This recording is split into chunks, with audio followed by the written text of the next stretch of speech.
Bem, boa noite. Primeiramente, eu queria lembrar a todos nós que hoje é dia de greve geral no Brasil. E num dia de greve geral, tudo o que a gente fala tem a ver com isso. E eu estou aqui entendendo que a gente está diante de uma excelente oportunidade, que é uma oportunidade de que a gente possa se encontrar nesse dia e fazer valer o que um dia como esse propõe. Que a gente possa pensar os nossos modos de estar junto, de como a gente vai modalizar o nosso encontro com o outro. Sendo assim, eu queria começar agradecendo a curadora dessa experiência, Julieta Jerusalinski, que me dá a oportunidade de estar aqui e fazer essa conversa acontecer, para que a gente possa avançar com essas ideias. E agradecer também a acolhedora equipe desse café, que preza por fazer o espaço acontecer no debate das ideias, o que tem sido raro e absolutamente necessário no tempo em que a gente vive. Bem, a nossa ideia hoje é conversar sobre a criança e suas políticas. Então, para começar essa conversa, é importante a gente ter claro que a infância, ela não é uma evidência, ela não é um intervalo cronológico natural.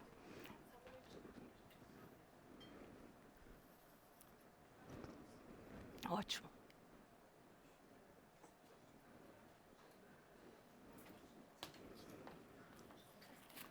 Ah, foi isso que eu fiz?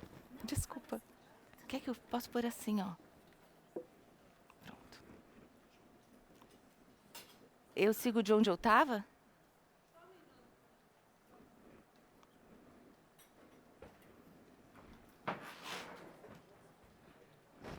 Me imagina.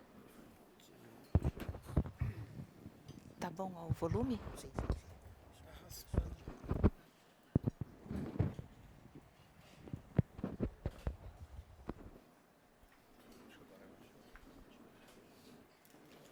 Deu? Imagina, eu estava com um cabelo na boca, foi ótimo. Eu sigo de onde eu estava? Tá bom. Bom, pode ir? Como a infância, como hoje a nossa ideia é discutir o tema da criança e suas políticas, me parece bastante interessante que a gente comece lembrando que a infância não é uma evidência, no sentido de que ela não é um intervalo cronológico natural, é alguma coisa que acontece como um tempo do desenvolvimento neuropsicomotor. A infância é uma invenção a cada época. A gente pode começar para pensar isso. Será que a gente podia, por favor, passar as duas primeiras imagens que eu escolhi para esse encontro? Bom, eu vou contando aqui para vocês.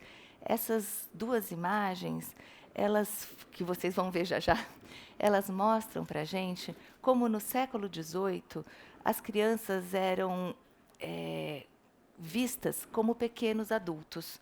Olha ali, nesse quadro tem adultos e crianças pintados. Se vocês repararem, as crianças são idênticas aos adultos em miniatura. E era esse o lugar da infância. Na imagem seguinte, a gente vê só uma criancinha que parece um adultinho, não é? A gente não vê criança com roupa de criança, a gente não vê criança com brinquedo, a gente vê criança, um adulto em tamanho menor. O que isso conta para a gente? Por que eu estou isolando essas imagens, né? Porque é importante que a gente entenda que a infância, a ideia que a gente tem de infância, o modo que a gente se relaciona com a infância, ele responde a determinantes políticos econômicos de transformação social de uma época. Então, no século XVIII, uma criança era isso, e hoje uma criança é outra coisa. Não é mais um pequeno adulto, não é? E a gente entender essas transformações constrói uma pergunta que eu considero bastante importante para o que a gente precisa pensar hoje. A quais saberes a infância responde hoje, na nossa época? Eu penso que a criança que o Ocidente criou, essa criança, ela responde a uma ciência sobre a infância, a uma certa disposição de lugares. Porque quando a gente fala com alguém, e esse alguém pode ser um adulto, e pode ser uma criança, e pode ser sobre a infância ou sobre uma criança, a gente está sempre numa certa disposição de lugares. O lugar que eu dou a mim nessa conversa e o lugar que eu atribuo ao outro. Então, isso nos importa porque este lugar que a gente atribui à infância não é alguma coisa que eu possa dizer que é uma construção apolítica, uma construção que não tem nada a ver com o que a gente vive, porque a infância sempre foi a infância. A infância sempre foi uma infância, mas ela nunca foi a infância no sentido de ser sempre a mesma coisa. E isso nos importa aqui hoje, para a conversa que a gente pretende ter, por alguns motivos. O primeiro é que a experiência política, o modo que a gente ocupa as cidades, isso tem a ver necessariamente com o lugar que a gente distribui para a alteridade, para o que é o outro. Os modos que a gente faz laço, e a gente faz laço com o outro, eu e o outro, eu e os outros e eu, os outros e o tempo, enfim. Os modos que a gente faz laço, eles definem a época em que a gente vive. Eu acho que esse é um bom jeito de pensar as épocas. Como a gente se relaciona com os outros?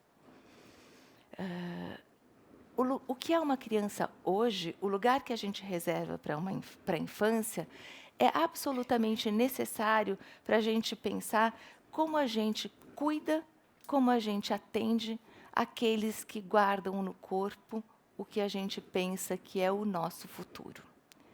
Esse é um ponto importante. Um outro ponto, e que eu vou cuidar com vocês no fim dessa fala, na segunda parte dessa fala, desculpe, é que para a gente pensar as políticas públicas para a infância, o modo que um governo pretende cuidar das suas crianças, a gente vai ter que pensar qual é a concepção de infância que tem e que orienta a construção dessas políticas.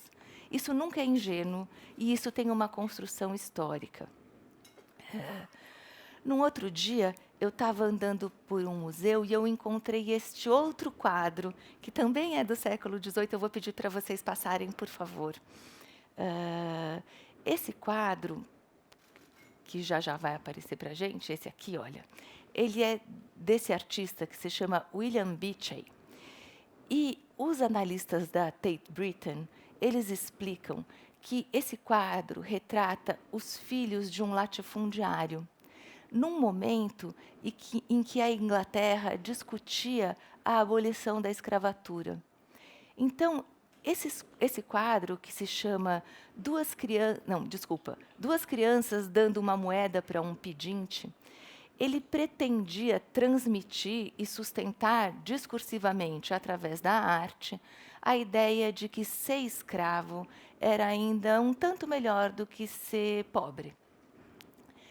A gente podia aqui discutir a hierarquização de direitos e o que acontece quando a gente faz isso, né? Assim, a gente vai ter que escolher o que é melhor, ser escravo ou ser um pedinte? Bom, mas não é isso que nos interessa nesse momento. Eu convidaria vocês a olharem para esse quadro e pensarem quantas crianças vocês veem. Eu conto 3, mas nesse quadro está escrito crianças dando moeda para um pedinte. Será que a pobreza subtrai o Estatuto da Infância? Quantas crianças tem ali? Essa me parece uma questão bastante incômoda, porque ela não se reserva ao século XVIII.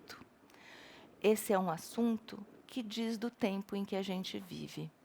Alguns de vocês talvez tenham visto um pequeno vídeo que chegou a viralizar na web, que foi feito pela Unicef de Angola, e que começa com a pergunta: o que você faria se visse uma criança de 6 anos sozinha num local público? Esse vídeo, ele mostra uma menininha absolutamente bem vestida e do tipo criança fofa, limpa e bem tratada, parada sozinha numa cidade grande, se eu não me engano é a Geórgia, e numa avenida. Várias pessoas param para falar com ela. Várias pessoas se prontificam a dar ajuda para ela. O que você precisa? Onde que você está? Ela é levada para um restaurante e ela fala com as pessoas na mesa e todo mundo acha ela uma gracinha e convida para sentar, enfim. Bem, essa mesma criança é transformada, né? Ela é fantasiada de criança pobre. Então ela fica descabelada, suja, ela recebe roupas rasgadas, o rosto dela fica manchado. E bem, o que acontece? Ela é posta no mesmo lugar na rua e depois ela é levada para o restaurante. E adivinha o que acontece? Na rua, ela é invisível. E no restaurante, as pessoas respondem a ela com aquele famoso chega para lá. Sabe esse gesto de tira essa criança daqui? Era o mesmo corpo, representando outra coisa. A gente isolou, a Marta editou um pedacinho do vídeo, acho que vale a pena a gente ver para ilustrar isso que eu estou dizendo.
Bem, quais são as crianças com as quais a gente se importa? Eu diria que as crianças que a gente protege são as crianças que a gente toma como nossas, as nossas crianças. Mas o meu nossa é bastante diferente do nossa, de uma mãe que mora na periferia da mesma cidade que eu vivo. E isso é bastante grave. A gente não vive o mesmo nossa? O nossa criança não é o mesmo em todo lugar? Sim e não. Não, porque em lugares diferentes, em condições diferentes, a gente vive relações outras com o espaço público. Para a gente entender melhor o que é isso que eu estou tentando transmitir para vocês, é só a gente pensar que um jovem que estuda numa escola particular e que resolva ir numa manifestação pelas diretas, a bala que espera esse jovem, se a polícia resolver intervir, é a bala de borracha. ela fura olho, ela fere a alma, ela lesa o futuro, mas esse jovem fica vivo. Qual que é a bala que espera um jovem negro na periferia de São Paulo? Não é de borracha e ele sequer precisa estar numa manifestação. É a bala que mata. E é nesse sentido que eu penso que o Nossa Criança não é o mesmo, nem na mesma cidade. É capaz, se a gente pensar bem, é capaz que uma mãe que viva em Pinheiros seja capaz de proteger a sua criança de uma outra criança que está pedindo dinheiro num farol. Porque ele, né, vai que... E bom, é assim que a gente reedita duas crianças dando uma moeda para um pedinte. É assim que a gente tira da pobreza o Estatuto da Infância. E tudo bem? Não é tudo bem. Isso está longe de ser tudo bem. Eu estou aqui entendendo que vai ser preciso que a gente possa repensar esse modo de viver. Que a gente trate de reconsiderar os desenhos das fronteiras e que a gente repense as nossas decisões identitárias. A Roberta Estrela Dalva, que é uma atriz e militante do movimento negro, ela enuncia isso de uma maneira brilhante. Se a paz não for para todos, ela não vai ser para ninguém.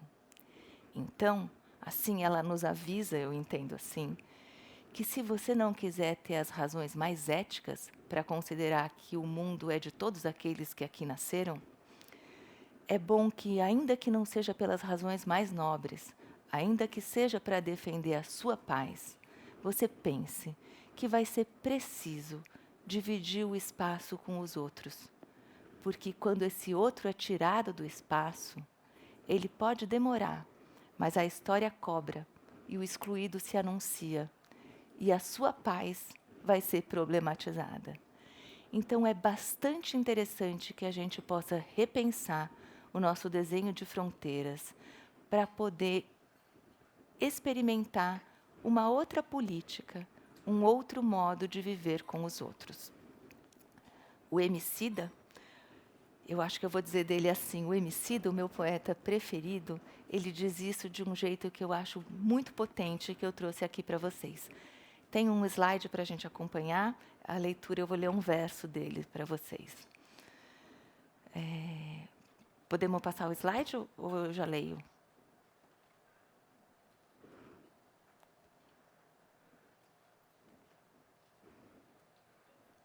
Posso ir? Bom, ele diz assim: as pessoas são como as palavras, só fazem sentido quando estão juntas das outras.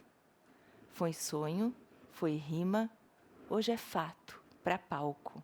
Eu e você junto somos nós, e nós que ninguém desata. A rua é nós. A rua é nós, é assim que ele escreve.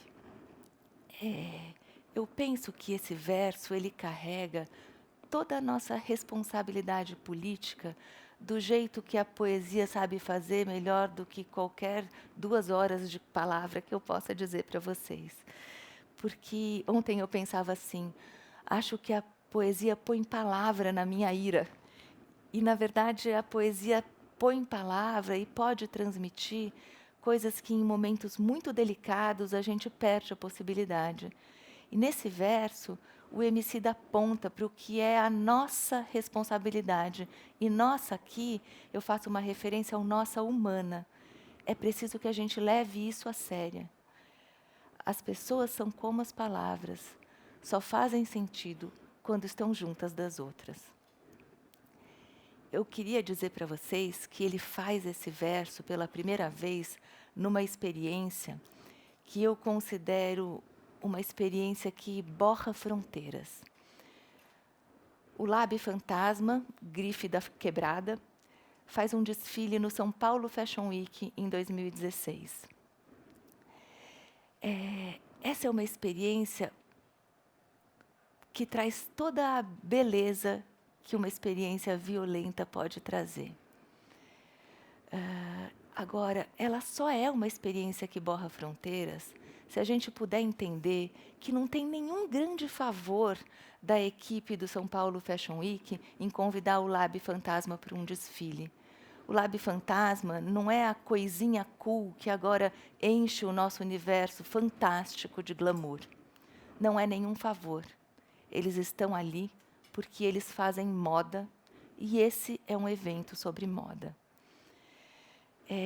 A gente vai passar um pedacinho desse filme para vocês conhecerem a potência desse acontecimento. São como as palavras, só tem sentido se junto das outras. Foi sonho, foi rima, hoje é fato pra pauta. Eu e vocês juntos somos nós, e nós que ninguém desarma. Boa noite, senhoras e senhores. Aí, ser livre tem preço no mundo onde preto assusta. Quer saber? Há tempos não pergunto quantas coisas custam. Nego é lindo e desde o Jorge bem no meu alfoge tem. Filme mais de 100, pose contra a Mileika. Fugi tudo pra que eu hoje regaçasse igual 12 por Angola, Gigi e Quedo. Fiz com a passarela, o que Eles fez com a cadeia, com a favela. enchi de emprego. Fiz com a passarela, o que eles fez com a cadeia e com a favela. Enchi de emprego. Chama tu! Alô, nós!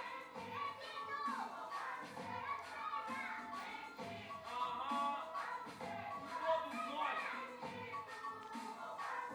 Isso é história, moleque!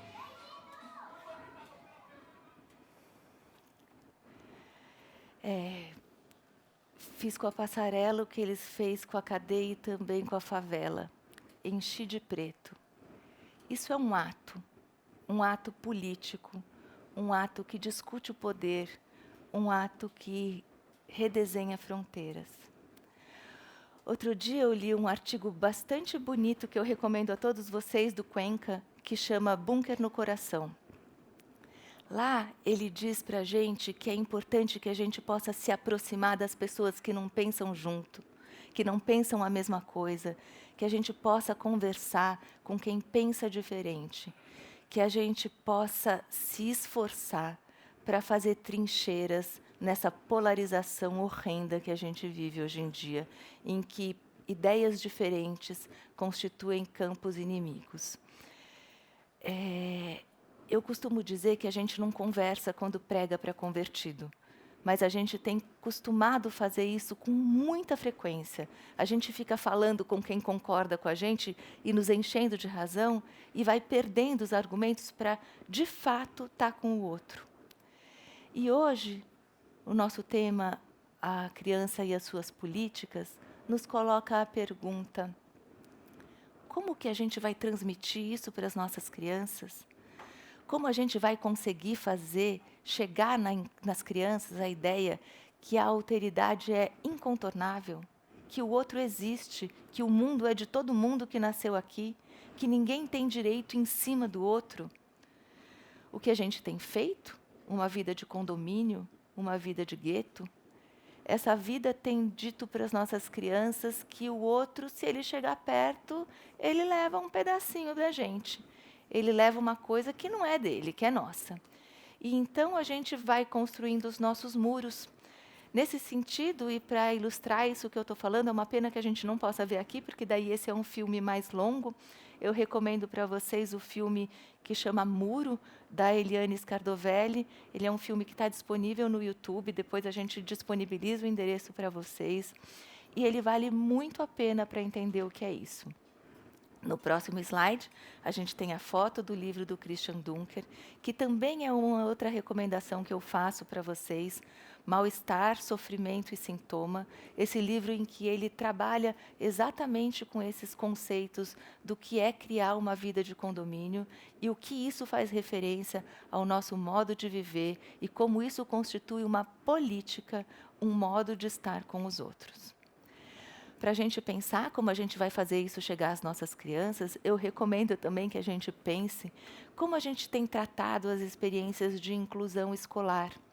De que maneira a gente tem dito para as crianças que tem ali do lado dela uma criança ou um adolescente que, porque tem limitações físicas ou questões subjetivas, não pode acompanhar a vida escolar da mesma maneira e com a mesma eficácia, digamos assim, que essa criança com a qual a gente está conversando pode fazer. A gente pode dizer para elas que é para elas serem generosas, que é para elas cuidarem daquele coitadinho, que é para elas serem amáveis. Isso não é incluir. A gente não inclui quando o outro é uma coisinha que a gente trata e que arruma um lugar no cantinho. A gente inclui quando a gente se relaciona com alguém na medida da possibilidade daquele outro estar com a gente. Quando a gente se dispõe a efetivamente estar com o outro e cavar possibilidades, as tais das trincheiras que o Cuenca falava. Eu fico aqui me perguntando o que a gente vai dizer para aquelas crianças que são as pessoas que carregam no corpo, são as pessoas que carregam no corpo inscrito isso que a gente chama de o nosso futuro.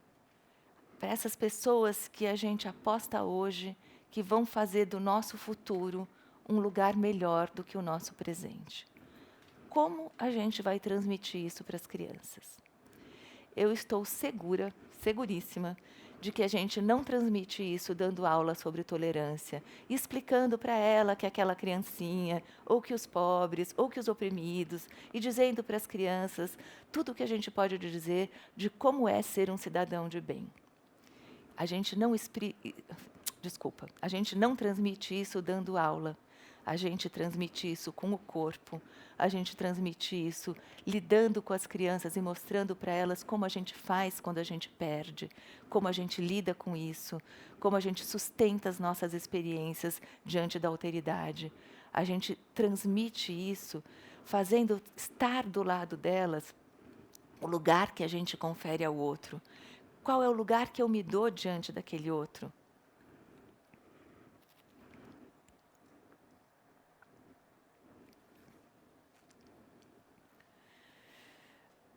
E eu estou falando aqui desse outro que é uma alteridade mesmo, sabe? Esse outro com o qual a gente não concorda, esse outro que anda devagar no trânsito, esse outro que me incomoda.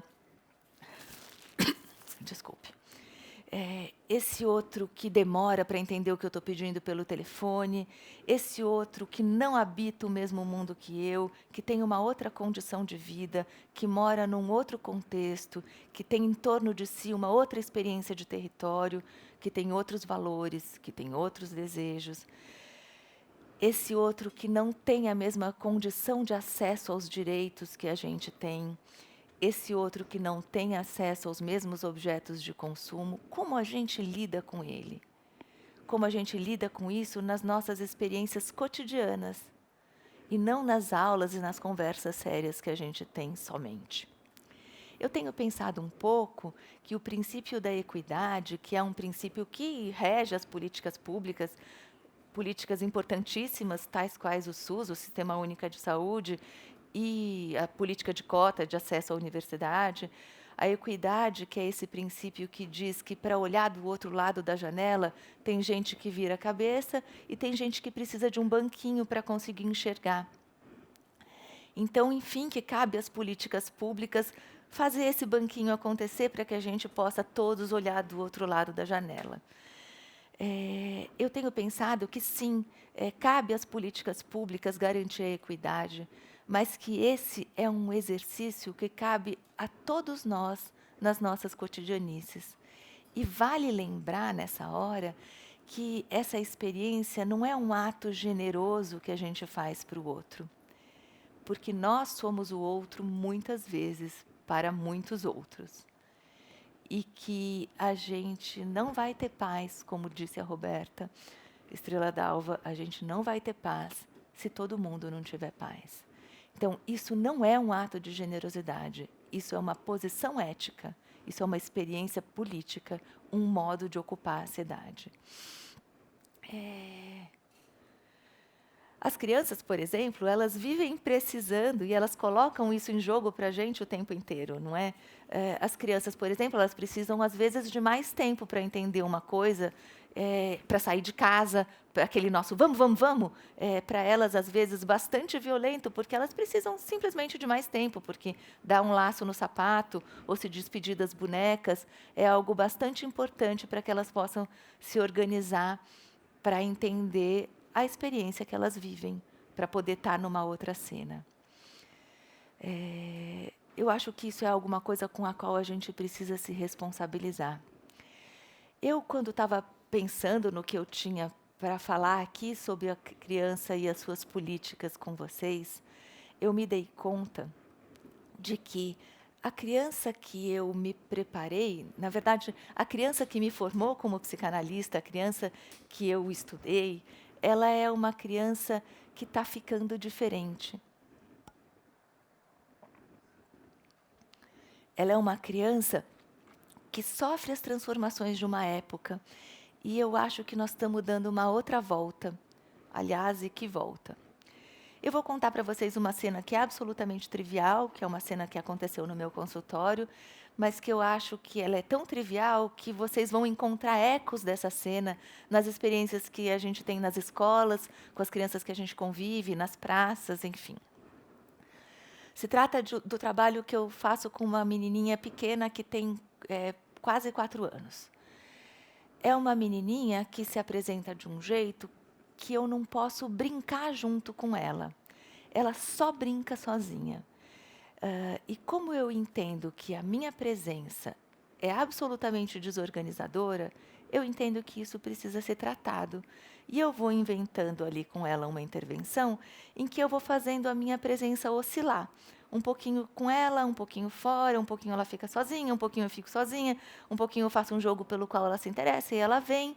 E a oscilação entre estar com ela e ela estar sozinha vai surtindo seus efeitos e em algum momento desse nosso trabalho, para minha parceirinha de jogos, se torna possível que a gente esteja junto e que a gente possa brincar com essa presença que oscila. Como esse é um cálculo muito difícil para mim, porque eu tenho que estar sempre muito atenta, porque eu preciso estar e saber a hora de sair para que ela possa continuar brincando, essa dificilmente é uma atividade com a qual eu me divirto. Né? Eu estou sempre tensa, eu estou sempre fazendo um cálculo para que seja possível que a gente continue estando juntas naquela brincadeira. O que acontece? Como o trabalho vai andando, isso vai se flexibilizando e vai sendo cada vez mais possível para a minha parceirinha de jogos que eu esteja ali. E o que acontece imediatamente é que eu começo a me divertir, eu começo a desfrutar daquela experiência. Então, eu posso ficar feliz porque ela está avançando e o meu trabalho está tendo efeitos, enfim, eu posso me divertir com a cena do jogo porque foi engraçado, ou porque eu ganhei, ou qualquer coisa assim. Mas isso dura poucos segundos.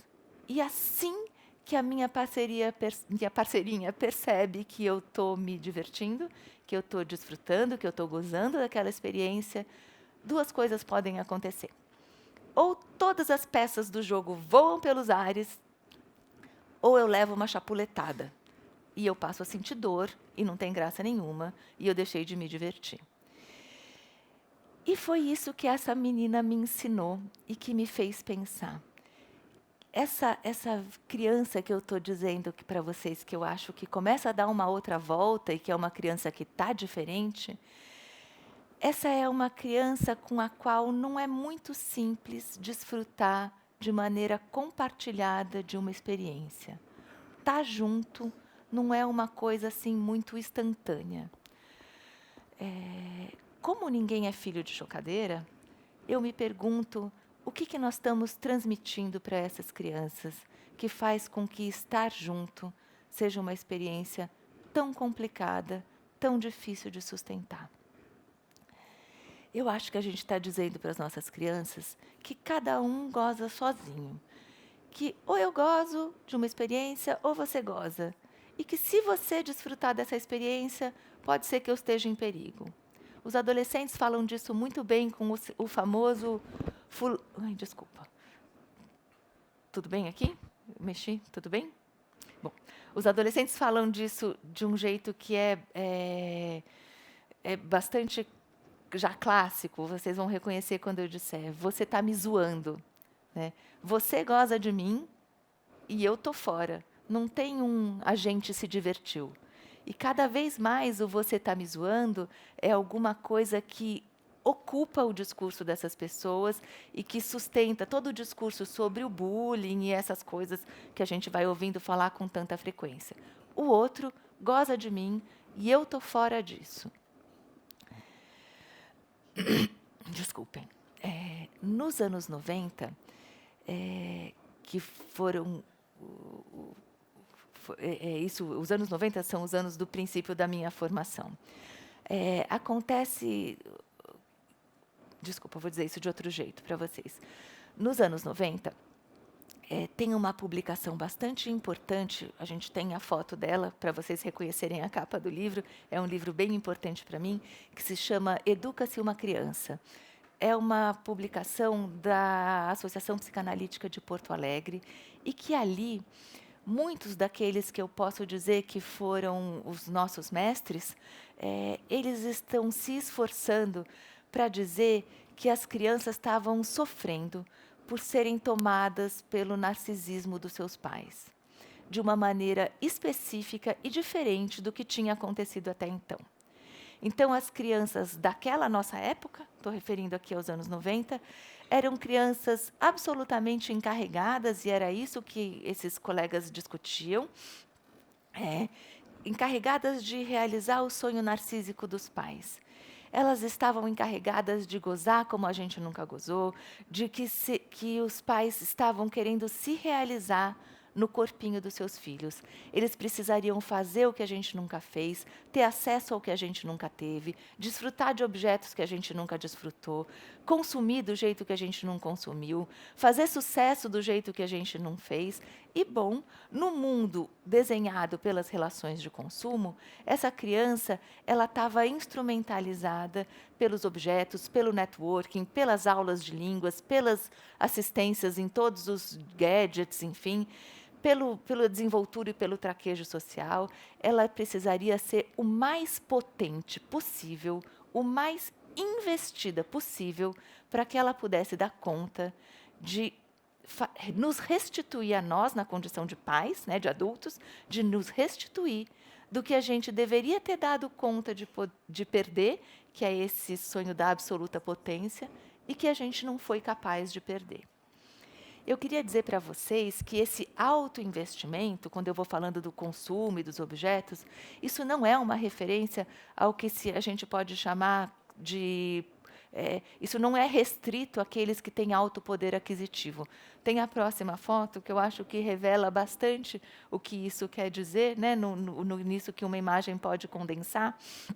Enfim, o poder aquisitivo ele não responde diretamente ao desejo de consumo. Aliás, esse é o truque. O poder aquisitivo é sempre menor do que o desejo de consumo. E as crianças vão desejando e os pais vão se esforçando para que elas possam ter, para que eles possam ter aquilo que a gente não deu conta de perder, né?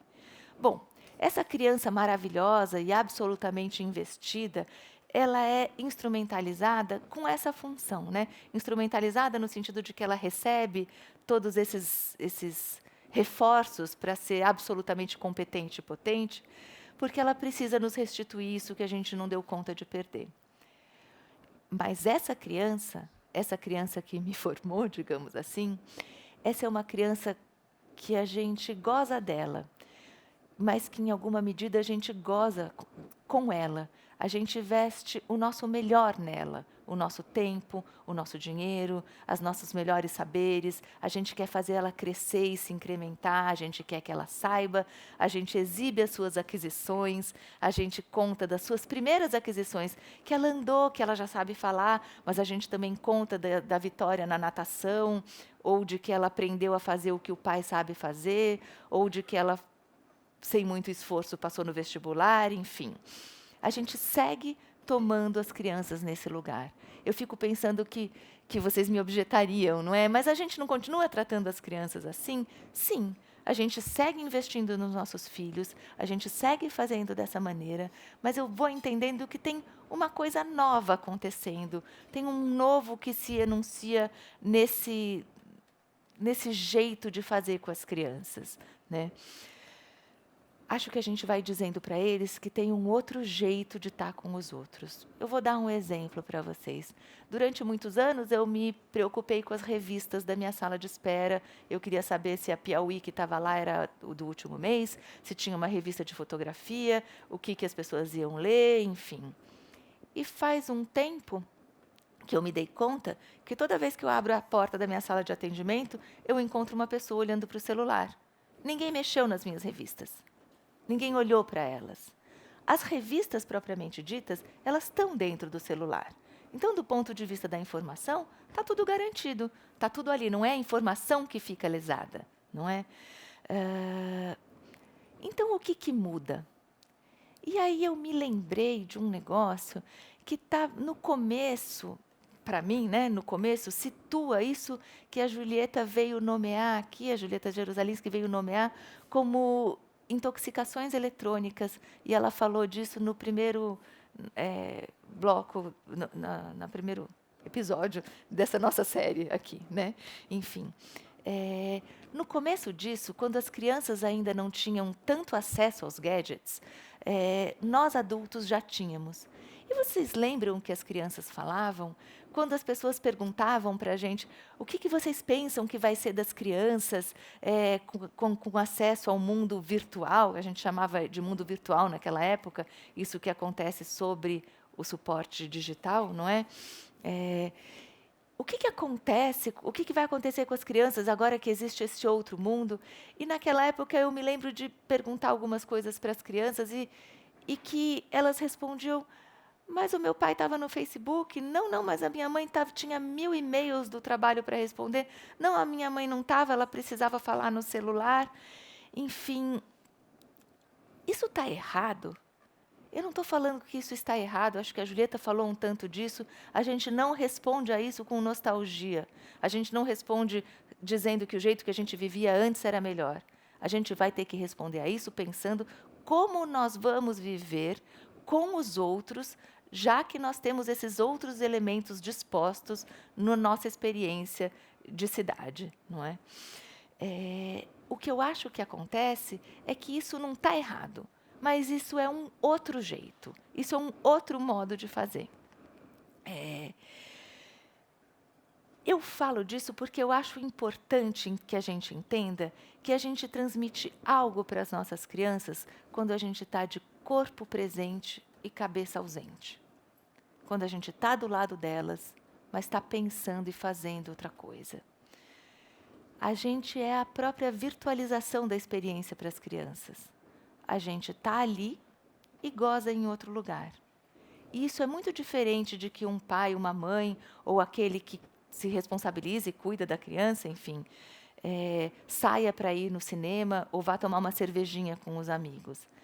Estamos ao lado das crianças, mas não estamos com elas. Nós nos divertimos com as nossas coisinhas e isso não se compartilha. Espera um pouquinho. Espera aí que eu já vou. Ah, legal. E a gente vai falando assim com as crianças. Isso é um problema porque a gente vai ficando fechadinho nesse universo, mas é também um problemão porque as crianças também perdem a experiência de ter com quem compartilhar o que elas estão vivendo. Vai vendo aí o seu filminho, estou sentadinha aqui do seu lado, mas eu estou aqui respondendo o meu e-mail. Ops, com quem que eu vou falar sobre meu filminho? Olha, né? Quem já não viveu a experiência da criança que fecha o computador, que tira o celular, que abre o nosso olho, que vira a nossa cabeça, enfim. Essas são as crianças que têm que atravessar toda essa parafernália para alcançar uma experiência de compartilhar. Elas ficam gozando e desfrutando de uma experiência sozinhas ao nosso lado. Eu acho que essa é uma nova novidade, sabe? Que essa é uma modalização da nossa forma de estar com o outro. A gente sofre um empuxo, a gente é drenado para dentro dos nossos mundos digitais. É como se a gente pudesse inventar uma condição para o humano de que é possível estar onde o corpo não está. Só que, na condição humana, a gente é o nosso corpo. Então, a gente vai ter um novo problema para resolver. A gente não pode dizer que a gente está onde o corpo não está, mas a gente vai acirrando essa tensão, né? E isso tem um efeito na nossa economia de gozo. E isso faz uma transmissão importante para as crianças. E a pergunta que fica para a gente é: como a gente vai viver com essa variável? O que se transmite para uma criança que tem ainda os recursos mais frágeis que os nossos, quando a gente está ali do lado dela, mas a gente não goza e não desfruta da experiência com ela, e nem dela, e a gente está com as nossas coisinhas? Quando essa criança também não tem muito para quem endereçar e com quem compartilhar o seu desfrutar da experiência e os seus prazeres. Que lugar a gente guarda para o corpo nesse nosso novo modo de viver? Que lugar tem o que reverbera na nossa carne? O que a gente está transmitindo para nossas crianças sobre o que é estar com o outro? O que vai ser para ela estar com os outros? Veja, eu não estou falando da nossa relação com o mundo digital como mais um elemento que compõe a nossa experiência. Eu estou falando das situações em que isso se acirra e que esse vira um modo bastante predominante e que tece e modela o nosso jeito de estar com as pessoas. Eu não estou falando quando isso entra numa série. Às vezes eu estou no parque, às vezes eu estou no celular, às vezes eu estou no cinema, às vezes eu almoço e converso, às vezes eu almoço em silêncio. Eu estou falando de quando isso vai virando o nosso modus operandi mais frequente, mais usual, né? A gente vai se divertindo com as nossas coisinhas e o outro vai ficando ali do lado e o outro vai perdendo valor. Eu lembrei daquela placa que a Julieta trouxe quando ela falou aqui com vocês, que era: não temos Wi-Fi, conversem entre vocês. É como se essa placa lembrasse para a gente: o corpo faz parte do encontro, viu? A gente é encorpado, fica aí com as pessoas que estão do lado do seu corpinho, né? Se habite, digamos assim. Eu acho isso importante porque, se tem alguma coisa bastante importante que a psicanálise nos adverte, é que a experiência humana, ela se dá no campo da linguagem, mas ela também se dá no campo disso que a gente chama campo do gozo, no campo do que é a nossa experiência de satisfação. E que, se por um lado a linguagem pode se virtualizar, pode... desculpa de novo. Posso? Bom, se por um lado a linguagem pode se virtualizar, a gente não goza sem corpo. A experiência de desfrutar de algo é alguma coisa que é um acontecimento de corpo. E a gente vai, com isso, tecendo uma outra maneira de estar com os outros. Por que eu apanho? Por que eu levo uma chapuletada da minha parceirinha clínica, da minha analisante? Porque, para ela, no modo dela entender, ela está absolutamente excluída do que é uma experiência de satisfação para o outro. Se o outro goza, não é dela, não é com ela, e ela está fora. Ela não compõe aquela experiência. Então, ela me bate como que para guardar o lugar dela, para que ela possa ter lugar ali, para você de desfrutar, para que eu possa consistir e existir aqui. Isso coloca um problemão para a gente. Há algo da inscrição do com o outro, do junto, que está bastante difícil de acontecer. Isso é política. A gente está construindo um ou. Corpo presente e ausência de satisfação compartilhada. O que será que isso quer dizer em termos de modo de laço, dos laços que a gente oferece para as crianças? Como que a gente vai poder cuidar disso, já que a gente não vai ser saudosista, né? Outro dia, uma amiga me contou de uma história bastante singular e muito comovente que aconteceu com ela. ela chegou em casa e tinha uma carta na caixa de correio. A gente tem uma imagem para falar disso, né? É uma carta que dizia assim, eu vou ler o texto dela para vocês.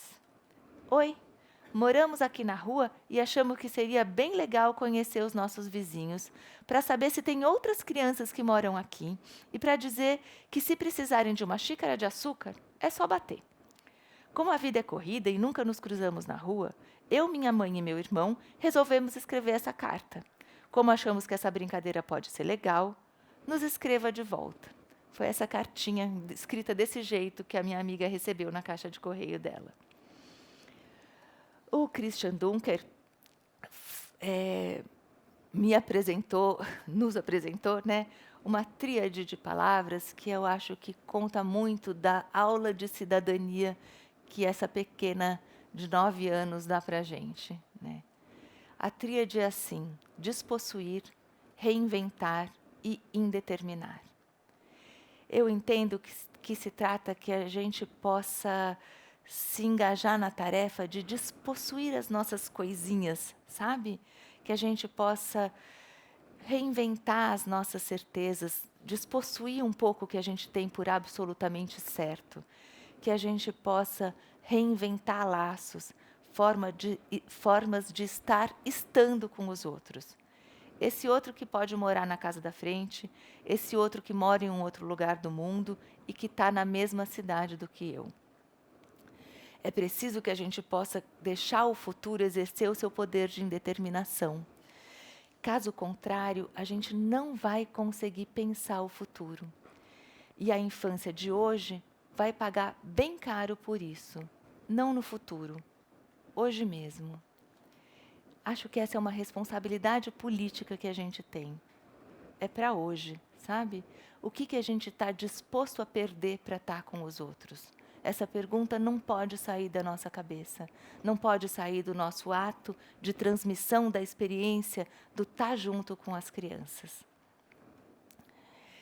Eu já passei da metade do meu tempo e eu tenho um segundo assunto com vocês, que está articulado a esse, e que é o assunto a respeito das políticas públicas sobre a infância produzidas por um governo.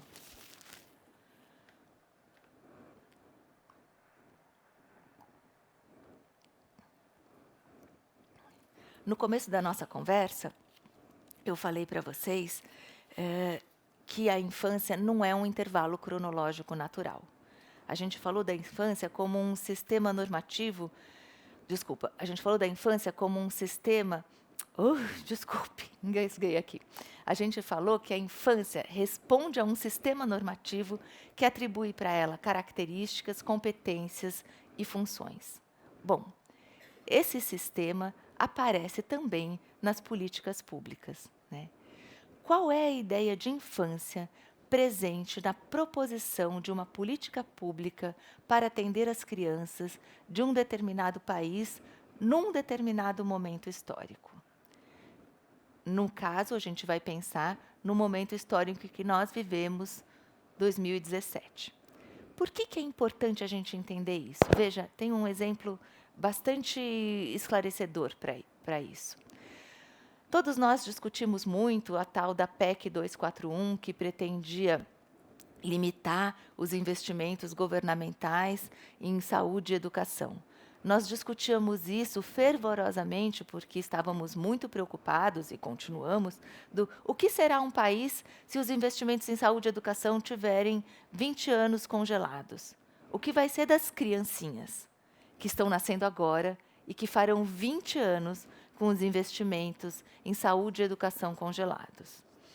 Bem, quando a gente pensou isso, e enquanto a PEC 241 virou a Emenda Constitucional 95 e, portanto, assumiu o Estatuto de Verdade no sentido de não é mais uma discussão, isto é fato, isto vai acontecer, não assumiu o Estatuto de Verdade, desculpa, a Emenda Constitucional assumiu o Estatuto de Fato, agora é assim.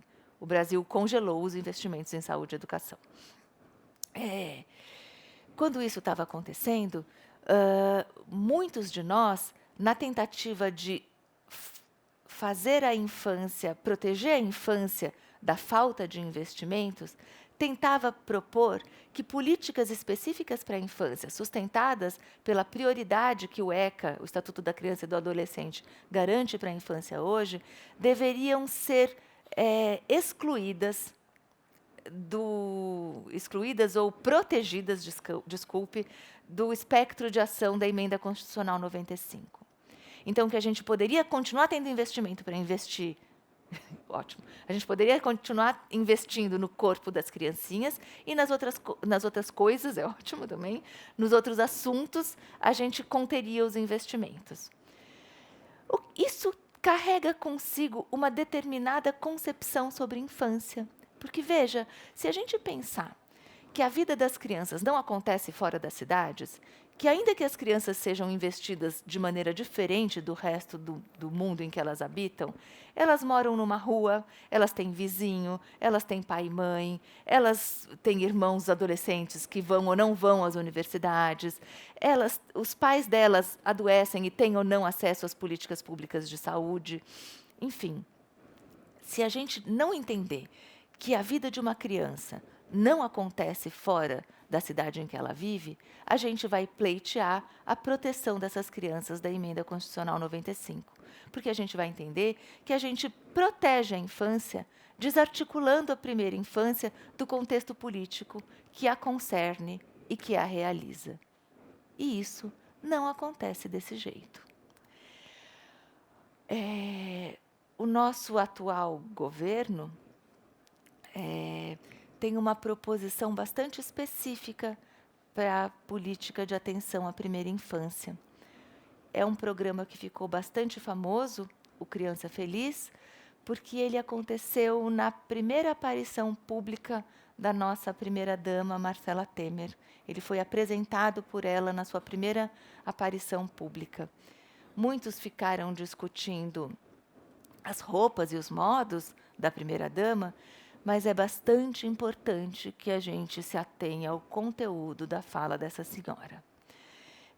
O programa Criança Feliz, ele pretende atender as famílias que estão já atendidas pelo Bolsa Família. Especificamente as crianças da gestação até os 6 anos de idade, que sejam consideradas crianças em, aspas, estado de risco. Ele acontece através de visitas domiciliares, em que os técnicos dos ministérios vão amparar essas famílias e vão dar dicas para os pais no cuidado com os seus pequenos. Ele pretende facilitar o acesso aos cuidados disponíveis no território e a tornar possível o acesso dessas famílias às políticas públicas que já vigoram.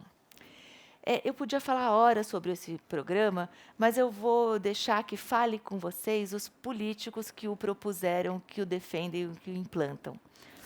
Então, eu vou pedir um pouquinho de paciência para vocês, e apesar disso estar na minha voz, eu vou ler para vocês como o governo brasileiro apresenta a sua política para a primeira infância. Prestem muita atenção. Está sim no site do Bolsa Família. Espera aí. É bem bom respirar fundo, viu? É um programa que incentiva as famílias a cuidarem melhor das suas crianças. Isso acontece através de visitas promovidas por assistentes sociais do governo federal, orientando essas famílias de como o tratamento deve ser feito, de como a amamentação deve acontecer e também dando algumas dicas de nutrição infantil. O site do Ministério do Desenvolvimento Social e Agrário esclarece o seguinte: assim, novos campeões serão criados e a luta pelo desenvolvimento social será vencida. No dia 5 de outubro do ano passado, a Marcela Temer fez essa aparição para apresentar o programa e disse a seguinte frase, entre outras pérolas: quem ajuda os outros muda histórias de vida. Por isso eu fico feliz em colaborar com as causas sociais. Acho que cabe bastante bem a pergunta: uma política de Estado ajuda ou garante direitos? Do que a gente está falando? Vamos seguir com o site do Bolsa Família. Aspas, tá? Tudo isso é importante para garantir que essas crianças tenham um crescimento mais adequado, fazendo com que o desenvolvimento infantil seja de melhor qualidade.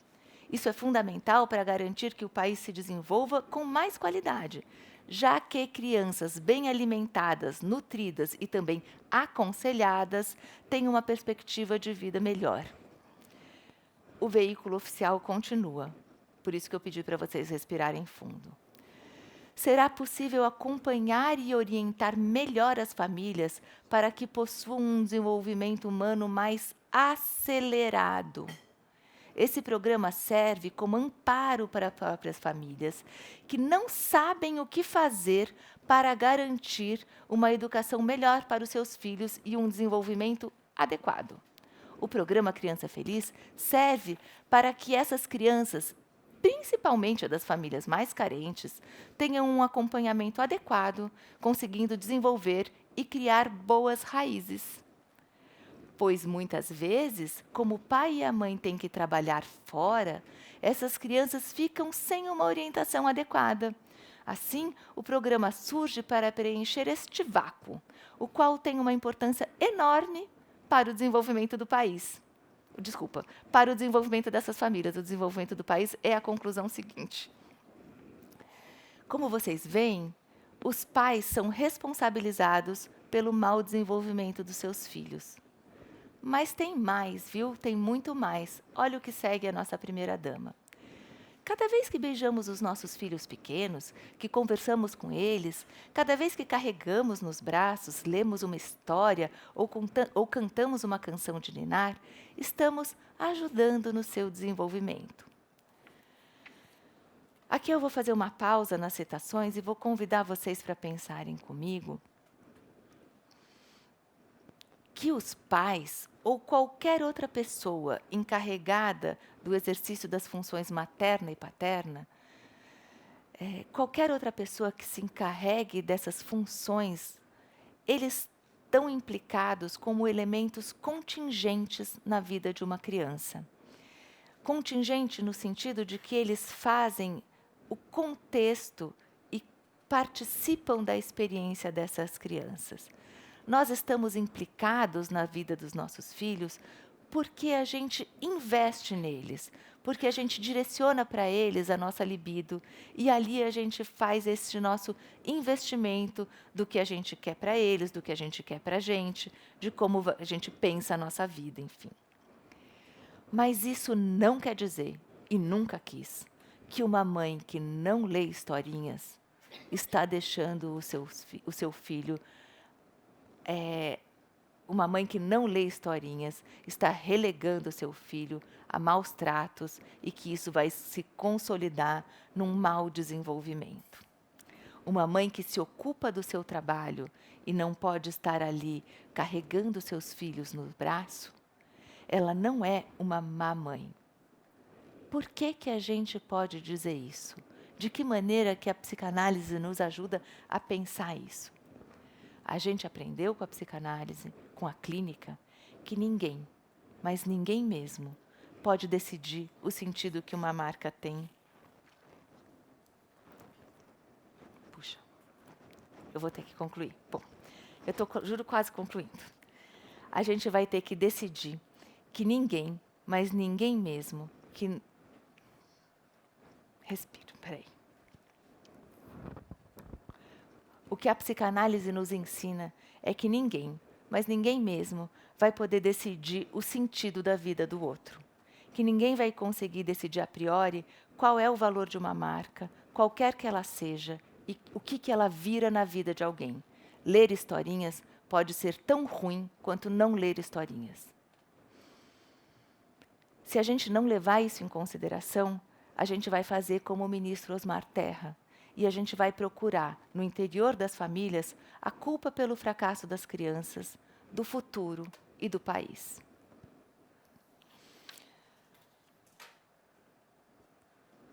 Freud sempre nos lembrou que a infância é Freud sempre nos lembrou que a infância idílica é o sonho do neurótico, que essa infância maravilhosa é o sonho de todos nós na nossa neurose. E, nesse sentido, eu retomo aqui a nossa pergunta. O que um governo quer dizer quando ele diz que pais estão ocupados porque trabalham fora, precisam de ajuda para aprender a cuidar melhor dos brasileirinhos do futuro? De que futuro a gente está falando? Uma compreensão ahistórica e moralista da infância retira da criança a sua condição de cidadã. Eu teria um outro desenvolvimento aqui para fazer para vocês. Eu tenho 5 minutos? Tem? Bom, eu vou. Posso? Bom. O que eu acho importante de dizer para vocês? Como eu vou poder falar pouco disso, eu recomendo para vocês a tese, depois a gente deixa disponibilizado online, a dissertação de mestrado da Isadora Simões Souza, que faz todo o acompanhamento da mudança das doutrinas de atenção na legislação para as crianças na história do Brasil. Mas é importante a gente saber, para a gente pensar o que o Criança Feliz quer dizer, que até 1927, no Brasil, o jeito da gente cuidar da infância, o jeito que a gente pensava, as políticas de atenção à infância, eram o que a gente chama de roda dos expostos. As criancinhas que a gente não sabia o que fazer com elas, a gente colocava na roda, girava, alguém do lado de um projeto de assistência qualquer pegava e cuidava delas e amparava e as encaminhava para 2 projetos básicos, que eram o trabalho e o casamento. Em 1927, se constituiu o Código Melo Matos, e que teve o mérito de fazer a primeira política de atenção à infância, mas que tinha como pretensão, como intenção, o saneamento social.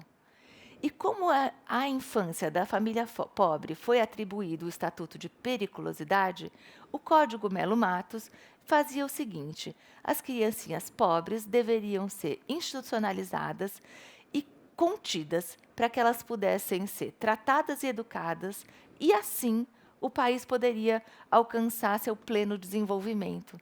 Estão percebendo alguma coisa em comum com o que a gente acabou de falar? O Código Melo Matos era, enfim, um instrumento legal destinado à disciplinarização dos filhos da pobreza. Depois do Código Melo Matos, a gente tem o Código de Menores, vale o parênteses, até 1990, porque o Código de Menores ele muda, ele modificou o primeiro código, mas ele manteve as suas bases jurídicas, então a gente nem precisa muito falar sobre ele para chegar onde a gente quer, mas chamar Código de Menores é uma coisa que me lembra que é bom dizer para vocês que foi só em 1990, com o estabelecimento do ECA, que as crianças das famílias pobres deixaram de ser menores e passaram a ser crianças. Porque antes o Brasil dividia as crianças entre crianças, adolescentes e menores. Os menores eram os filhos das famílias pobres. E o ECA, ele entra em vigor para dizer para a gente que as crianças e adolescentes, de agora em diante, elas serão tomadas como sujeitos de direito e cidadãos plenos. Bom, a gente levou quase um século para atribuir às crianças do Brasil a condição de cidadania. São mais de 70 anos. E esse governo de hoje não demorou nenhum semestre para dar consideráveis passos para trás, também no que diz respeito às políticas para a infância. Por que eu estou chamando isso de passos para trás? Porque a gente retoma a dimensão assistencialista no programa, ensinar os pais das famílias pobres a zelarem pelos seus filhos. A gente retoma a tese da incapacitação pela pobreza e a gente retira da criança e do adolescente a sua condição de sujeito de direitos. Tem um cuidado para a gente tomar aqui, eu vou concluir o meu pensamento dizendo para vocês, que nessa proposição central do Criança Feliz, a gente está no princípio que é o princípio da tutela. Mas o princípio da tutela das famílias pobres, ele é restituído num momento em que todo o discurso sobre a criança cidadã já foi instituído. Então, a gente não está só voltando para trás, mas a gente vive um momento que é um momento muito sério, em que os retrocessos incluem os avanços. É uma certa incorporação da crise que transforma o discurso sobre os direitos como um discurso que a gente poderia fazer tutelando uma família. É como se a gente perdesse a ordem da incoerência que está colocada aí nesse discurso que a gente vai repetindo sem se dar conta de que é isso que está fazendo. É nesse sentido que dizer que os retrocessos contêm os avanços coloca para a gente a importância de que a gente entenda que a gente não volta para trás simplesmente e que a nossa análise se complexifica. É preciso que a gente possa pensar quais são os novos modos de controle, os modos que estão presentes hoje e que não estavam presentes quando a gente decidiu pela institucionalização ou quando a gente apostava nas instituições intramuros para fazerem a disciplina das famílias pobres. O tempo meu de falar direto está acabando, e eu vou só dar uma palhinha sobre isso.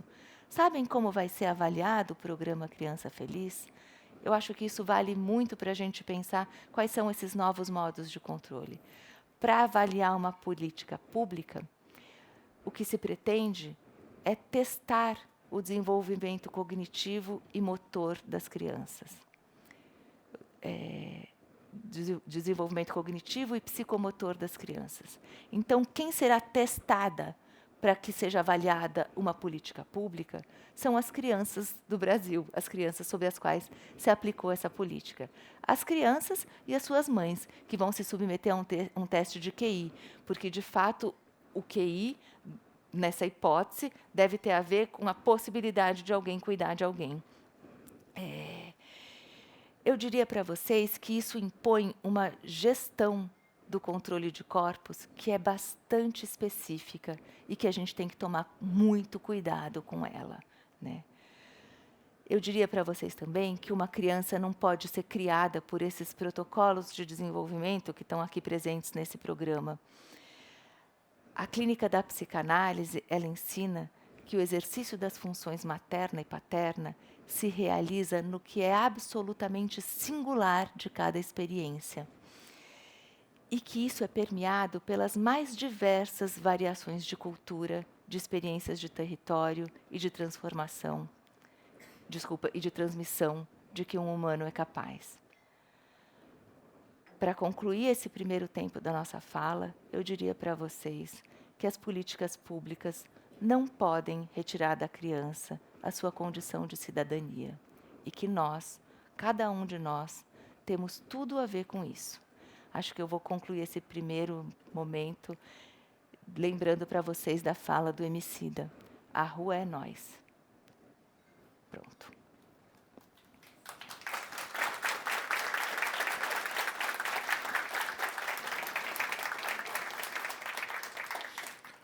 Boa noite, Ilana, aqui ao lado. Gostaria de avisar ao público também que a partir de agora a gente entra na fase das perguntas. A Lígia está ali ao fundo com o microfone. Aqui também a gente tem, só vocês levantarem a mão, a gente sempre pede que sejam objetivos para que mais pessoas possam fazer comentários também. Mas, claro, podem fazer comentários também e perguntas. A gente sempre transmite ao vivo, então hoje a gente tem aqui mais de 10 mil pessoas que passaram ali pelo post que a gente publicou no Facebook e 2 mil pessoas viram ou estão vendo a palestra aqui. Algumas cidades, Araucária, no Paraná, Santo André, no ABC, Cambuquira, Minas, Araraquara, Santa Branca, São Paulo, Sorocaba, também nos vem de Portugal e da Espanha. Lembrando ao público que está aqui também, que além da internet, dá para baixar um aplicativo da CPFL, ver as palestras ao vivo e também todo o nosso acervo, que também está na internet e também nos aplicativos. Antes de entrar nas perguntas da internet, nós temos uma questão e um comentário da curadora do módulo, a Julieta Jerusalinski. Então, eu gostaria de fazer essa breve leitura aqui. Ela, claro, manda um agradecimento a todos, especial a você, e ela diz que, primeiro, ela lembra 3 cenas diferentes, mas com uma raiz em comum. Então, ela cita essas 3 cenas: imagens de crianças sírias segurando cartazes com imagens do Pokémon Go, com os dizeres: "Estou na Síria, venha me resgatar". Os serviços de saúde mental nos Estados Unidos lotados de crianças, filhas de imigrantes em estado de aflição ao se sentirem desamparadas assim que Donald Trump assumiu a presidência. E as crianças de condomínios no Brasil queimando bonecos miniaturas de políticos. E aí ela entra aqui um pouco na seguinte questão, né? Ela diz assim: em nosso país, a violência, que de fato existe, e também a cultura do medo, faz com que, em todas as classes sociais, as crianças vivam confinadas, retiradas do lugar de troca, de brincadeira, de sociabilização, que até uma geração atrás ocorria na calçada, na praça, na rua, em lugares públicos. Hoje, percebemos que, ao mesmo tempo em que se oferece às crianças histórias infantis em que todos são bons e vivem em harmonia, então os porquinhos que dançam com o lobo mau, por exemplo, entrega-se em suas mãos miniaturas de políticos para que neles ateiem fogo, tomando-as como partícipes de um jogo no qual os supostos adultos querem tanto ganhar que nem respeitam as regras. A pergunta é: o que ocorre quando destituímos a ficção de todos os contrastes e conflitos éticos, enunciando com palavras que todos são bons, enquanto na realidade se atua uma polarização em que o diferente é tomado como inimigo a exterminar? Posso? Por favor. Está funcionando? Bom, primeiríssimo lugar, agradecer a Julieta pela pergunta que me dá a oportunidade de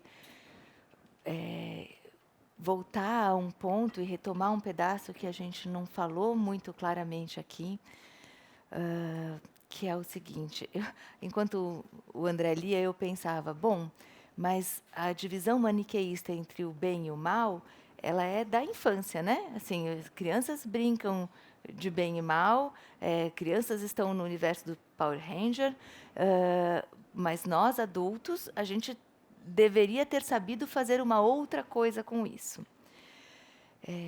Então, que as crianças sustentem as experiências de polarização e as experiências mais maniqueístas da divisão entre o bem e o mal, não me parece estranho à infância. Me parece que é estranho que a gente converse com a infância da posição de criança, que nós adultos estejamos nessa posição falando com as crianças.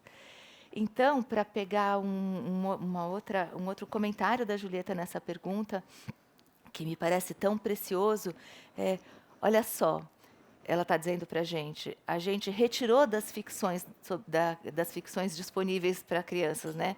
Das histórias dos três porquinhos, eles agora brincam com o lobo mau, então a gente retirou das ficções a raiva, a posição polarizada, a gente vai destituindo as diferenças, né? A gente vai apagando as diferenças das ficções com as crianças, só que elas estão retornando na nossa experiência, né? Elas estão retornando nisso que é estar com os outros. Elas retornam quando as crianças na escola, há poucos anos atrás, brigavam porque a cor da sua camiseta era azul ou vermelha. Agora elas retornam porque uns defendem um e outros defendem outro. Quer dizer, não é possível tirar da infância isso que a gente apagou das histórias. Não é possível de ser retirado da infância. Isso é alguma coisa com a qual a criança precisa lidar. E seria bastante interessante que nós, no mundo adulto, pudéssemos ampará-la, incluindo aí o universo da ficção, fazer uso do universo da ficção, fazer uso da brincadeira como um espaço de elaboração, para que elas pudessem dar conta de pensar o que é essa experiência da divisão entre o bem e o mal, ou das polarizações políticas, ou do jeito que a gente quiser pensar isso. Quando a gente tira das crianças os recursos que elas têm para pensar, fica bastante difícil querer que elas possam estar no mundo de uma maneira que possa ser mais elaborada, né? A gente retira o recurso de pensar e demanda uma forma elaborada de estar junto. Acho que isso não vai acontecer. Penso que assim eu dou um pouco conta dessa questão que é tão fundamental que a Julieta traz. Não sei se alguém quer retomar a partir daí, enfim. Voltamos aqui.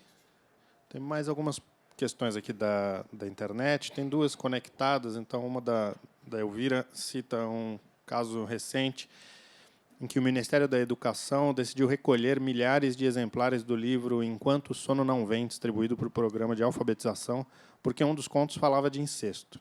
Isso foi recente. O autor, segundo Elvira, disse que é uma história que dá voz às vítimas e que ele conta essa história há 25 anos. Ela vai perguntar como avançar para uma educação mais contemporânea quando parece que os governos estão na idade das trevas.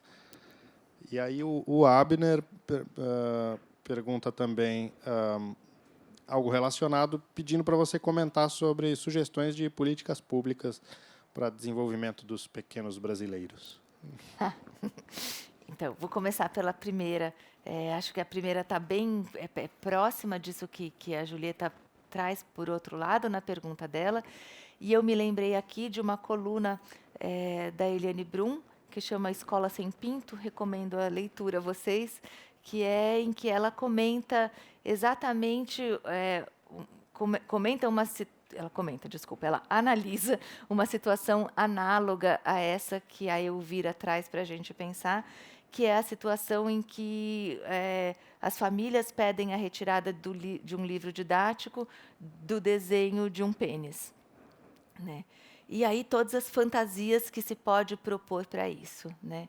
A gente poderia somar isso à famosa discussão, né, sobre o kit gay. Lembram disso que aconteceu há pouco tempo? O Fernando Haddad comentou isso naquela matéria tão importante na coluna dele na revista Piauí, recente, acho que no último número. Enfim, o que eu penso disso é um tanto o que eu falei quando eu respondi a questão da Julieta, né? Eu penso que a gente não resolve a realidade apagando a experiência, não é? A gente não apaga as coisas que a gente vive. Os adolescentes não vão deixar de se relacionar com os seus corpos porque a gente tirou uma figura de pinto do caderno. Ou, nesse exemplo, o incesto não deixa de acontecer porque a gente tira a historinha. Ao contrário, no que a gente tira o pinto do livro, no que a gente tira a história do incesto, no que a gente tira o lobo mau que come os 3 porquinhos, o que a gente faz é tirar das crianças a condição de pensar sobre a experiência humana. A gente tira dela o recurso da reflexão, o recurso do brincar com para se fazer pensar sobre isso. A gente tira a oportunidade de falar sobre isso com um adulto que tem mais experiência e que bom poderia transmitir. A gente deixa de ensinar como ela se defende das coisas que ela não quer que aconteça com o corpo dela. A gente só perde quando a gente obscurece o que compõe a realidade da nossa experiência. A outra questão seria sobre a proposição de políticas públicas para a pequena infância, não é isso? Poxa vida, eu acho que para dar conta dessa questão, eu queria mais uns 8 cafés filosóficos com uns 10 especialistas, né? Assim, um jurista, um educador, um analista, o pessoal da saúde pública, da educação, enfim. Eu não sei fazer isso sozinha. E eu tenho muito gosto de dizer que o que eu tenho para propor em termos de política pública é que as políticas públicas sejam pensadas com as comunidades que elas pretendem proteger, cuidar e tratar. Ou seja, que não se faz política pública de forma vertical. Que a gente, para propor alguma coisa como essa, que eu trouxe aqui para vocês, que é o Criança Feliz, é bastante bom que a gente entenda de que criança a gente está falando, como vivem essas crianças. Será mesmo que esses pais estão precisando de dicas? Né? Eu lembro que acho que foi o Boixá que comentou isso no rádio, quando ele foi falar, ele falou, eu fico me imaginando o que é uma mãe que trabalhou 8 horas, que ouve a primeira-dama, que tem que chegar em casa e ler uma historinha. Fala, meu Deus do céu, do que vocês estão falando? Não é isso? Então, o que eu penso, quando a gente vai pensar o modo de desenhar as políticas públicas, ou seja, o modo que a gente vai construir a regulação do nosso modo de estar com os outros, como a gente vai construir os dispositivos que constituam equidade, que sejam o banquinho que constituam a condição de que todos possamos olhar pela mesma janela, que a gente faça isso de uma maneira democrática, que a gente faça isso falando com aqueles que pensam e que vivem a experiência da qual a gente pretende tratar. Aqui. Oi, Ilana. Oi. Então, para quem não me conhece, meu nome é Luiz Fernando Toffoli, eu sou professor de psiquiatria na Unicamp. Conheço bem o ministro Osmar Terra, já tive em alguns debates públicos com ele a respeito de outro tema, que é a política de drogas, que é um tema que eu discuto. E ele tem um hábito, ele é médico, como eu, e ele tem um hábito de citar dados supostamente científicos, que, no caso dos dados que eu conheço, são completamente distorcidos ou equivocados. Um caso, e sempre usando a égide da ciência para justificar o que está fazendo. Nesse campo, aí, agora como ministro do Desenvolvimento Social, ele usa também alguns argumentos a respeito, né, para justificar o programa Criança Feliz. Né, e que vão na mesma linha, porque a gente conhece neurocientistas sérios que discutem a questão da educação, por exemplo, Siddhartha Ribeiro, que colocam como fundamental a questão social. Não é possível você discutir neurodesenvolvimento sem você discutir ambiente social, isso é uma coisa absurda, né? Mas isso está sobre um lustro e sobre a justificativa de ser ciência, ciência empírica, ciência médica. E pelo fato dele ser médico, ele repete com uma certa frequência, serve como justificativa. Eu queria ouvir um pouquinho de você essa questão da ciência como justificativa para programas desse tipo. Sua opinião sobre isso. Obrigado. Toffoli, agradeço a oportunidade de me deixar falar sobre alguma coisa que eu tenho pensado bastante, né? Eu te diria que eu acompanho aí a sua, vou chamar assim, a sua militância, né, na discussão sobre as drogas, e vou me dando conta de que a gente vai se dividindo nos diferentes temas e a gente anda falando sempre das mesmas coisas. A relação com a ciência me parece que se reedita em cada um desses temas, né? Vou tentar falar disso de uma maneira direta, né? A primeira, antes disso, acho que eu vou te dizer, agradeço você me lembrar do trabalho do Siddhartha Ribeiro, né? Que diz desse jeito que bastante direto isso que eu tentei discutir aqui com vocês. Nada acontece na experiência humana que não seja feito no laço social. Nenhum desenvolvimento é o desenvolvimento da coisa em si. O humano existe na relação com o outro. Portanto, seu desenvolvimento neuropsicomotor e todos os outros que a gente quiser chamar, estão articulados à sua experiência de território, à sua experiência social. Enfim, voltando à relação com a ciência, eu tenho me preocupado um pouco do que a gente tem chamado de ciência. O que é isso que a gente refere como a ciência?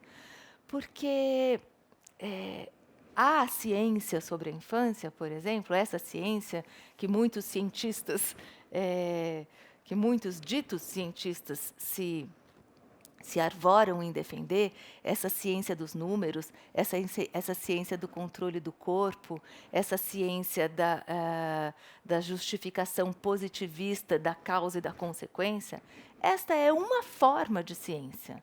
Esta é uma forma datada de ciência. Para que a gente possa entrar na discussão com esse universo, não me parece que seja interessante que a gente transforme o que a gente faz na nossa ciência. Ou seja, não me parece que eu precise de pesquisa. É bastante complicado isso que eu vou dizer, porque vai me aparecendo várias contraposições. Mas o que eu diria, em primeiro lugar, é assim: será que a gente vai precisar de pesquisas epidemiológicas para dizer que a experiência humana ela acontece na relação com o outro? Sim. De verdade, a gente vai precisar de uma pesquisa epidemiológica para isso? Será que a gente vai... Isso não quer dizer que as experiências... Por isso que eu fico Isso não quer dizer que as experiências epidemiológicas não nos sirvam para dar conta de muitas outras coisas, que são importantes. Por exemplo, o modo de uma população adoecer. Isso diz dos traços e das relações daquelas pessoas. Então, ali aquilo faz diferença. Do que sofre uma determinada população? Por que isso aconteceu nesse momento histórico? O que interessa para a gente é como a gente vai ler isso. E se a gente vai reduzir, porque quando os representantes dessa ciência falam, que é como o ministro costuma dizer, mas eu sou médico, então eu sei, né? Eu fico perguntando, bom, a medicina que o senhor representa não é a medicina com a qual eu simpatizo. E existe uma outra medicina, por exemplo. Existe um outro jeito de fazer medicina. Existe um outro jeito de fazer psicologia. Existe um outro jeito de contar vidas. Enfim, eu acabei me estendendo aqui, mas para a gente poder passar um pouco por isso, eu gostaria muito que a gente pudesse entrar no campo desta discussão lembrando do Estatuto da Alteridade e que a ciência positiva pensa o mundo de um jeito e que existem outras formas de pensar o mundo, que não são menos científicas, que são outra ciência, né? Outro jeito de pensar a experiência humana. Acho que eu vou parar aqui, porque eu vou me atrapalhar mais do que ajudar nessa resposta. Fica bom assim? Temos mais uma questão da internet aqui da Bia. Tem uma conversa sobre escolas públicas. Ela fez um comentário um pouco mais longo aqui. Resumidamente, ele é assim: a maioria da população está em escolas públicas. A classe média tem medo da escola pública e a imprensa conta mais casos ruins do que casos bons, aumentando a desconfiança dessa população. Mas com a crise econômica, essas famílias estão migrando para o sistema público, com um olhar, entretanto, de consumidores, não de cidadãos. A escola pública é tão ruim e assustadora assim, como cidadãos? Como melhorar a escola infantil? Acho que eu começo da... Como chama a pessoa que perguntou? Bia? Então, Bia, eu começo a responder para você pensando uma coisa assim... É difícil que a gente possa falar da escola pública. A gente vai falar das escolas públicas. Existem escolas públicas que não estão bem? Existem. Existem escolas públicas que fazem bastante bem o seu trabalho? Existem. E o mesmo a gente poderia dizer para as escolas particulares. Aliás, eu acho que a gente poderia dizer isso sobre tudo, né? Eu, outro dia, vi um filme que está, acho que em cartaz no cinema. Ai, meu Deus, como ele chama? Que é sobre as escolas públicas, que é tão bonito. Ai. Nunca me sonharam, pode ser? Nunca me sonharam. Bom, esse nome já é bastante bom, porque diz como o adolescente que está na escola pública se vê. Ninguém tem um projeto para mim, não é? Mas ali também tem a narrativa de algumas experiências absolutamente exitosas de professores e de diretores de escola que tomaram a causa para si e que fizeram daquela escola o melhor espaço que aquilo podia ser. E que aquilo não conta exclusivamente com o suporte material de uma escola acontecer, mas conta com o suporte que é mais importante para fazer a educação acontecer, que é o suporte humano. Então, vidas são transformadas dentro das escolas públicas quando aqueles professores, quando aqueles diretores que estão lá, tomam aquilo como a sua causa e investem naquela experiência. A gente, quando pensa em políticas públicas, não pode contar com a boa vontade, nem com o bom encontro com as boas posições éticas daqueles que estão naqueles lugares. Então, é preciso que a gente tenha uma política que possa sustentar a condição para que essas pessoas possam fazer os investimentos que elas fazem. E é preciso também que a gente não esqueça de uma outra coisa que é bastante importante, de que para que as políticas públicas saiam do papel, elas precisam de uma coisa incrível que se chama investimento, né? Então, num país que congelou o investimento progressivamente e em escalas esquisitas na saúde e na educação, a gente está num cenário bastante complicado. O que eu acho é que, nesse momento, a gente não pode esquecer que isso é da responsabilidade de cada um de nós. Então, que discutir e defender a escola pública é uma tarefa de cada um de nós. Nesse sentido, a ideia de que a classe média vai perdendo poder aquisitivo e vem para dentro das escolas públicas pode ser bastante interessante, porque não vai ser possível que ela se mantenha ali como na perspectiva do consumidor.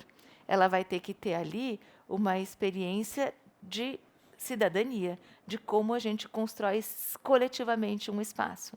Mas ela vem com um nível de exigência, né, que o mundo do consumo dá e que parece que a gente não tem nesse outro universo como experiência, porque até aqui muitos de nós vamos sendo tratados, vamos entendendo que as políticas públicas são ajuda, assim como fez a nossa primeira-dama, né? Estou lembrando aqui de um trecho de um outro filme, que é o filme da Que Horas Ela Volta?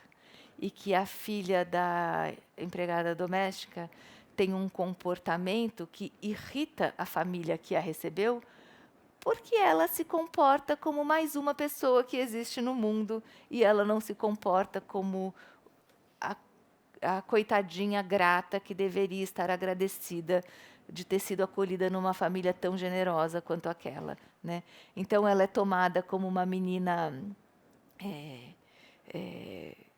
petulante, digamos assim, mas ela está ali no pleno exercício da sua cidadania. Assim, eu quero um quarto para estudar. Se ele tem um quarto, por que eu não posso ter um quarto? Mas se vocês estão dizendo que a minha mãe, ela pode estar aqui com a gente, ela está com vocês como um membro da família, por que ela dorme no quarto que não tem ventilador, não tem ar-condicionado? Enfim, essas coisas vão problematizando e vão nos colocando diante das nossas feridas, não é?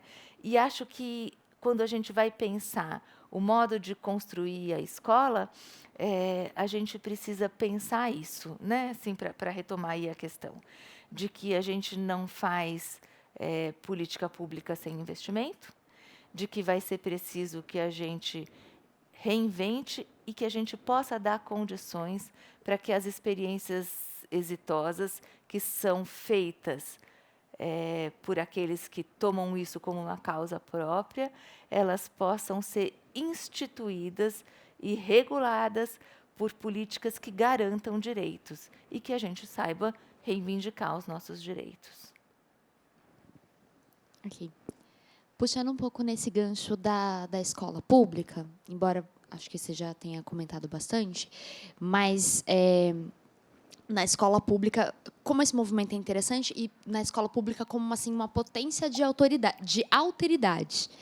Eu vou contar uma historinha que eu estudei, eu sou uma criança dos anos 90, então eu me identifiquei muito quando você estava contando aquilo, que as crianças dos anos 90, os pais tentam refletir nelas aquilo que eles gostariam de ter para eles. E eu estudei na escola pública até um certo momento, e aí teve um momento que meus pais quiseram me levar para um outro lugar e colocarem numa escola particular. E quando eu analiso a minha formação como pessoa, esse espaço da escola pública, ele era muito potente nessa questão da gente estar em contato com outros muito diferentes, que depois, na minha vida, eu nunca mais estive no mesmo ambiente que aquelas pessoas. Aí eu queria que você comentasse um pouco mais sobre isso, dessa nova criança e como ela não se encontra com o outro nunca. Voltando para a coisa do vídeo, né?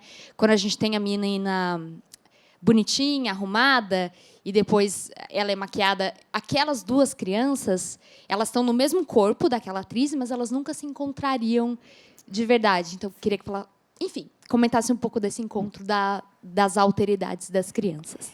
Então, obrigada, Ana. Eu fico aqui pensando que é interessante isso que você disse, porque assim, todas as crianças estão ou deveriam estar nas escolas, né? Então, esse passa a ser um espaço bastante privilegiado para o exercício da alteridade. E aí a gente entra dentro das escolas e a gente se pergunta onde está a alteridade, não é? De que maneira as escolas se compõem em grupos que sejam efetivamente heterogêneos, né? E isso vale para a escola pública e vale para a escola particular também, né? Bom, eu entendo e acho bastante importante que a escola tome para si essa tarefa. Tome para si a tarefa do exercício da alteridade, do exercício do encontro com o outro, da ocupação do espaço público. Acho que esta é uma tarefa que cabe à escola hoje no Brasil. E talvez sempre, e talvez não, e certamente sempre, não é? Agora, tem uma outra coisa que acontece do lado disso, de que, quando eu digo que essa precisa ser uma tarefa que a escola tome para si, é porque fora da escola a gente está fazendo de outro jeito, né? A gente está fazendo gueto, a gente está fazendo condomínio, a gente está levantando muro, a gente não permite que aquelas duas criancinhas do vídeo da Unicef se encontrem. As mães que moram em Pinheiros, em São Paulo, protegem os seus filhos das crianças que estão no farol. E aí, é a isso que eu chamei vocês na conversa, quando eu digo, eu acho que o exercício de estar com o outro é uma experiência que a gente tem que construir nisso que eu chamo nas nossas cotidianices. A gente tem que ser capaz de, a cada vez, procurar a experiência com a alteridade, suportar a alteridade, não passar por cima de uma pessoa deitada na rua, não passar por cima de uma questão que está distante da gente, que é aquela criança estaria distante da gente, dependendo do que a gente toma como fronteira, a criança que a Julieta cita como a criança síria segurando o cartaz do Pokémon GO. O que a criança refugiada tem de distante e de perto de mim? Como que eu vou pensar isso? Como eu vou transmitir isso para as crianças hoje? Eu acho que transmissão se faz por exercício, que a gente precisa estar mais exposto ao outro. A gente precisa exercitar, ter experiência. Olá, meu nome é Herculano e eu, na verdade, sou um crítico mordaz da presença do Estado na nossa vida. Eu, na verdade, defendo que o Estado tem que ter nada de política pública. Acho que ele ou quase nada. Tem alguns setores, muitos serviços muito específicos, como aposentadoria, talvez, que talvez a presença do Estado seja necessária. Mas, na verdade, a presença do Estado na vida da gente impede que a economia ande e que o país se desenvolva e que cada cidadão, assim, com o seu salário, porque quem faz o cidadão é o salário, não é a lei, né? Todas essas bobagens, tudo que a gente fala. Mas, na verdade, é a renda que torna o indivíduo cidadão, pelo menos é o mínimo. E eu acho que o Estado impede a realização da cidadania. E, na verdade, onde o Estado mete a mão, ele acaba criando distorções sérias. Por exemplo, na educação, a nossa educação, que deveria ser burguesa, portanto, deveria ensinar a trabalhar, copiou os modelos da elite da época e ensina a gente a devanear.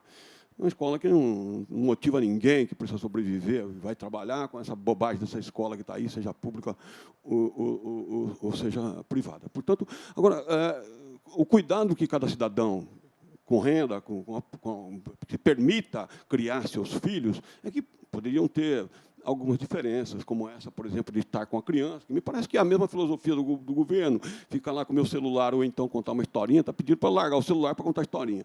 Agora, viver uma vida de criança, ficar se comportando como criança, como dizia na minha geração, que eu tinha que brincar, que tinha que tem, me parece que é muito cansativo para um adulto se tornar criança o tempo todo. De vez em quando, perder uns minutinhos, dar uma brincadinha com ela, tudo bem, mas ficar lá o dia inteiro brincando com criança, haja saco, hein? Então, eu acho que a questão é mais a que a Julieta falou. A Julieta se referiu ao fato de que hoje nós ficamos nossos filhos presos em casa. O ideal seria a criança estar partilhando com o outro, uma outra criança, com seus mesmos interesses, não um adulto tentando ser criança para distrair a criança, para ter contato, entende? Eu acho que o caminho das crianças é outras crianças, é um ambiente mais rico de pessoas, múltiplas pessoas, não ficar confinado nas nossas pequenas famílias, como é hoje. Uma pergunta, eu fiz um comentário, que talvez possa ser a pergunta. Eu adorei o seu meu ponto de comentário. Herculano, né? Olha só, Herculano, eu adorei porque, de fato, agora estamos diante da necessidade da trincheira. Nós vamos ter que falar na conversa com lógicas diferentes, não é? Eu e você, né? A gente tem lógicas diferentes, a gente está submetido a lógicas diferentes para pensar a experiência e a intervenção do Estado, por exemplo. Isso. E aí, eu me interesso pela tua fala quando você diz assim, olha só, Ilana, eu acho que o que a Julieta falou é muito importante, é preciso que as crianças brinquem, que elas estejam na rua, porque, e eu te agradeço isso também. Se em algum momento eu disse que a solução para as crianças é que a gente vire criança e que fique brincando com criancinha, fingindo que a gente é criancinha, não é isso que eu quis transmitir. O que eu estou querendo transmitir é como a gente compartilha os nossos prazeres com os nossos filhos. E assim, é de lavar louça que você gosta? Vamos lavar louça junto. Olha eu aqui lavando louça. É de contar história? Que contemos história. É de cuidar do jardim? Que cuidemos do jardim. É de ler e de estudar? Que leiamos e estudamos, né? Mas, enfim, o que me parece muito interessante, que me parece abrir uma trincheira de convívio entre as nossas lógicas, Herculano, é que você diz assim, eu acho que as crianças têm que estar umas com as outras, que as crianças têm que brincar, que isso que é importante. E aí eu te perguntaria, na verdade eu te devolvo a pergunta, o seu comentário, com uma pergunta que fica para todos nós, assim. Como a gente vai cuidar do nosso estar com os outros? Porque no meu modo de entender, o meu e do que eu represento aqui, as políticas públicas, elas têm essa função também, de regular o nosso modo de estar com os outros, de construir essas equidades e a possibilidade de que todos possamos estar com os outros. E aí, quando a gente está diante de uma experiência em que o Estado participa muito pouco, a gente tem isso menos regulado e a gente tem isso... eu acho que a nossa experiência de fronteira tem mais chance de virar muro do que de virar encontro. E aí, tem uma outra coisa que você fala que eu acho que é muito interessante, assim, o quanto um Estado pode regular, né? Um Estado pode gerir o corpo, quer dizer, quando eu falo, por exemplo, do Criança Feliz, um Estado, para avaliar a eficácia de uma política pública, pode testar o corpo de uma criança. Do que a gente está falando sobre isso? Até que lugar e de que maneira a gente governa os corpos e as pertinências no espaço público. Acho que, nesse sentido que você fala, me ajuda a pensar. Mas eu te devolveria esse pensamento, né? Enfim, tudo bem, a gente pode depois tomar uma cervejinha, mas, enfim, eu só consigo te devolver isso na forma de uma pergunta.